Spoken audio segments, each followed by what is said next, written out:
أعوذ بالله من الشيطان الرجيم. Bismillahirrahmanirrahim. Assalamualaikum warahmatullahi wabarakatuh.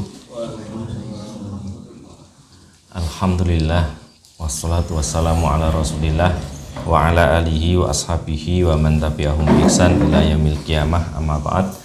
Alhamdulillah, alhamdulillah pada kesempatan kali ini kita bisa memulai aktivitas kita dengan kultum ataupun mendengarkan tausiah dalam kebenaran dan dalam kesabaran sebagaimana di dalam surat Al-Asr, wal asri innal insana lafi khusr, sungguhnya manusia dalam kerugian, illal ladzina amanu, kecuali orang-orang yang beriman, wa amilus solihat, dan beramal soleh, wa tawasau bil haqqi wa tawasau bis sabr, dan saling menasihati dalam kebenaran dan saling menasihati dalam kesabaran.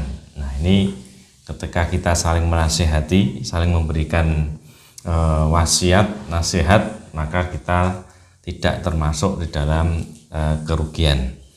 Kemudian tema pada pagi hari ini kita akan sampaikan tentang amalan untuk mengatasi berbagai masalah dan juga untuk mengatasi atau mewujudkan berbagai hajat kita.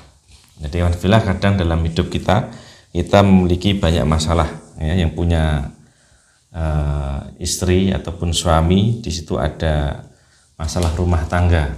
Masalah rumah tangga bisa jadi bermasalah dengan suaminya, bermasalah dengan istrinya, dengan orang tuanya, dengan adik-adiknya, dengan anaknya dan sebagainya.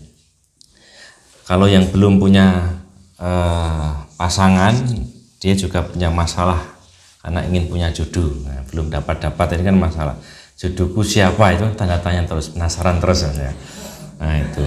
Kemudian juga ada masalah baik yang sudah menikah atau belum, ada masalah dalam masalah rezeki. Dalam masalah rezeki itu juga menjadi masalah manusia, karena ketika rezeki kita lapang, hati kita senang. Ketika rezekinya sempit, hati juga seakan-akan sempit, seakan-akan bingung, kurang dan sebagainya.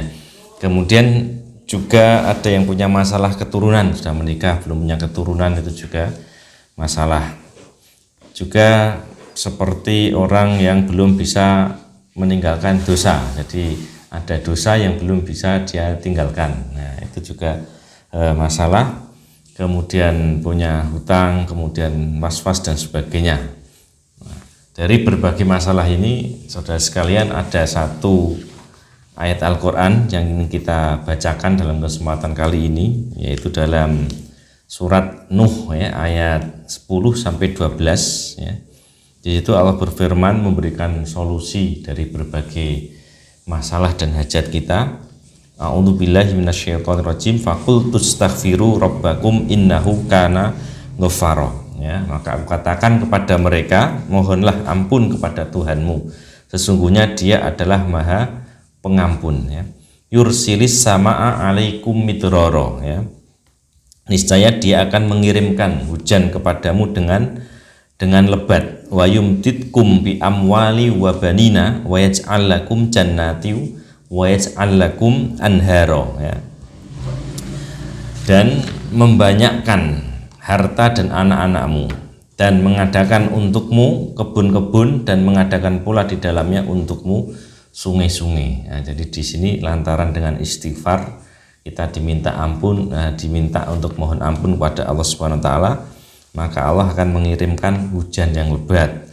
Kemudian memperbanyak amwal, harta, harta kita akan diperbanyak.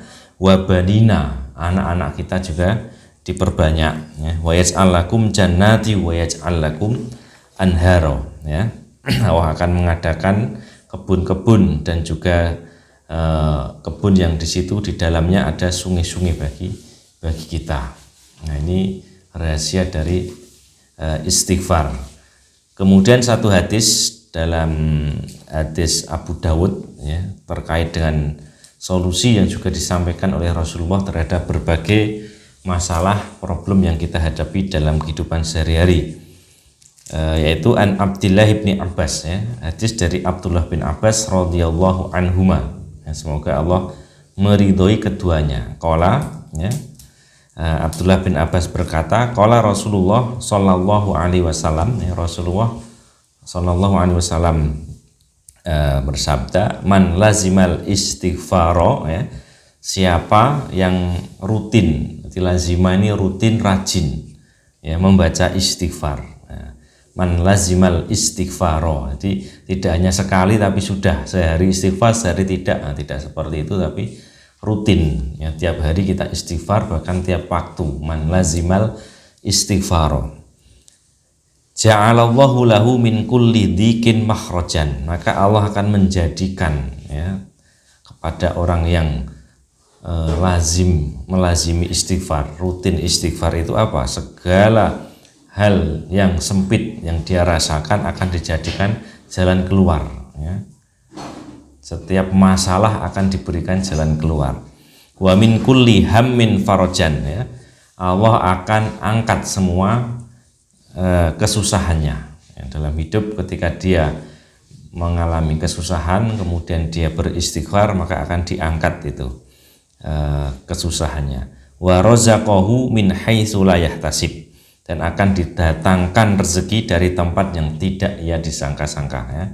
Jadi dalam hadis ini ada 3 hal yang diberikan Allah bagi orang yang rajin untuk beristighfar, orang yang rutin beristighfar, ya, yaitu diberikan jalan keluar, diangkat kesusahannya, dan diberi rezeki dari arah yang tidak disangka-sangka. Oleh karena itu, ikhwan sekalian, saudara sekalian, inilah yang bisa kita praktekkan dalam kehidupan sehari-hari. Beristighfar bisa dengan lafal yang pendek, astagfirullah, atau ditambah astagfirullahaladzim, atau dalam zikir pagi itu yang kita baca sehari-hari, astagfirullah wa atubu ilaih. Kalau dalam zikir pagi ada tuntunannya dibaca 100 kali, astagfirullah wa atubu ilaih, astagfirullah wa atubu ilaih. Juga ada sayyidul istighfar, ya, dalam zikir pagi itu Allahumma anta rabbi, itu, ya, dan seterusnya.